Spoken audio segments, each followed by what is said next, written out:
PT Liga Indonesia Baru (PT LIB) operator kompetisi Liga 2 kembali memberikan bantuan dana subsidi untuk kontestan Liga 2. Di babak penyisihan nanti, PT LIB akan memberikan subsidi sebesar Rp600 juta per klub. Kemudian untuk klub yang lolos ke babak perempat final dan semifinal akan kembali memberikan dana subsidi sebesar Rp200 juta di setiap babaknya. Sedangkan untuk juara pertama dan runner-up, PT LIB akan memberikan hadiah Rp500 juta dan Rp300 juta. Terkait pemberian dana subsidi ini, SFC mengaku tidak terlalu bergantung pada pemberian dana subsidi ini. Pasalnya, SFC menilai jumlah yang diberikan pada klub tidak ideal dan tidak sesuai dengan harapan. Untuk mengarungi lanjutan kompetisi nanti, Sriwijaya FC juga tetap mengandalkan dana sponsor. Pasti tidak sesuai harapan, tapi kan kita tidak melihat dana itu satu-satunya. Karena ada sponsor, kan ada ini. Jadi kalau nggak ideal, ya tidak ideal.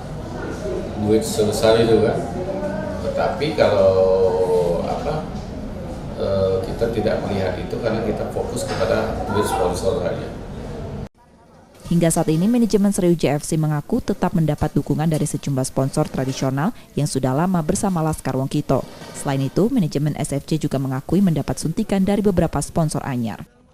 Nur Muhammad, Kompas TV Palembang, Sumatera Selatan. Sriwijaya, hidup Pakarnya!